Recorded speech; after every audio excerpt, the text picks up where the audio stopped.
In the world of computers, we're always taught that bigger is better. More RAM, a faster processor, you know the drill. But what if I told you that's not always the case? What if a machine with less memory could actually run circles around a more powerful one? Well, let's dive into that idea. It sounds kind of crazy, right? Can a little $1,160 laptop really beat out a beefy desktop PC?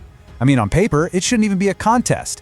But as we're about to see, the answer is, well, it's pretty surprising. So to really get to the bottom of this, we're going to follow the real-world story of a university student who's also a working professional photographer. Her workflow is super demanding, so she needs a machine that can actually keep up with her, both with her creativity and, her deadlines. Okay, so here's the choice she made. She went from a desktop PC with a whopping 24 gigs of RAM to a new MacBook Air with only 16. Now on paper, that looks like a serious step down, especially for a creative pro. You're trading all that raw power for the ability to work from a coffee shop. It really seems like a compromise, but was it? And here's where the story gets really interesting. In her own words, what she thought was going to be a compromise turned out to be a massive, massive upgrade. The new machine, the one with less RAM, was somehow twice as fast for her most important work. This just completely flips the script on everything we think we know about performance. So how is that even possible? Well, the secret sauce is in this specific piece of software she uses, an app called Majimi. It's a photo editor that uses AI to do a lot of the heavy lifting. And here's the key part. It does all of this complex work right there on the machine. It's not sending stuff off to some server in the cloud, it's all happening locally. And this is where you can see the difference clear as day.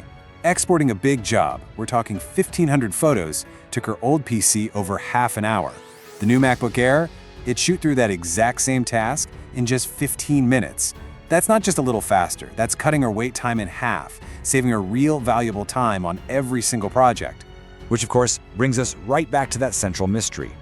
How in the world did this laptop, with 8 GB less memory, pull this off?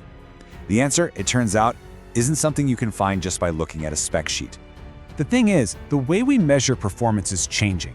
It's becoming less about just brute force, cramming in more RAM or a faster CPU, and it's more about a smart partnership. It's about how well the hardware and the software can work together. So here's how that optimization actually works. On the PC, the app was just throwing everything at the general-purpose CPU. But on the Mac, the software was smart.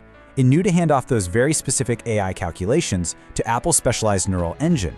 It's kind of like using a specialized power drill for a specific job instead of just a generic screwdriver.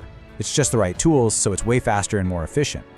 And this efficiency wasn't just about that final export. The photographer felt it in every little thing she did.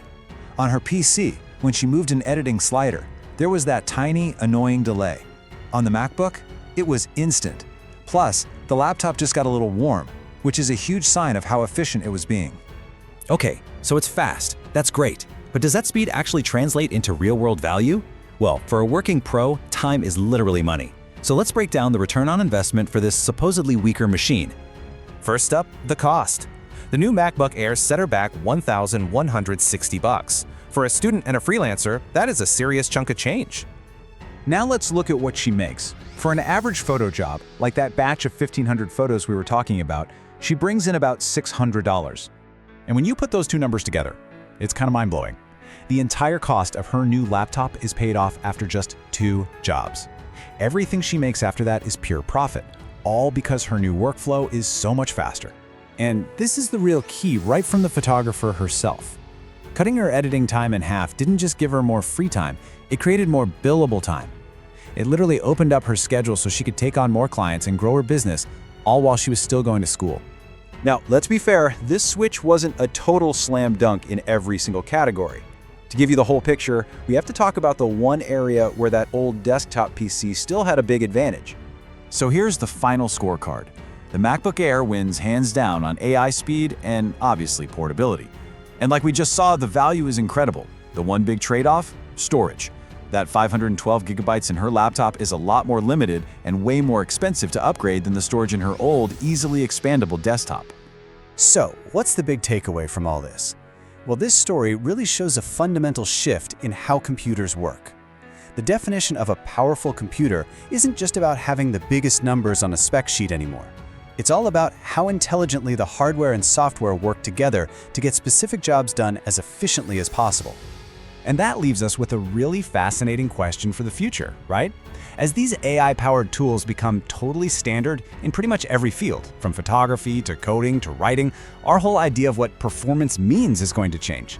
Are we going to care about gigabytes of RAM anymore? Or will we care more about how many AI tasks per second a chip can handle? It really feels like a whole new era for power.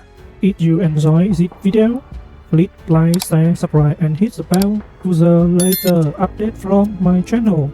Thank you for watching till the end and see you in the next video.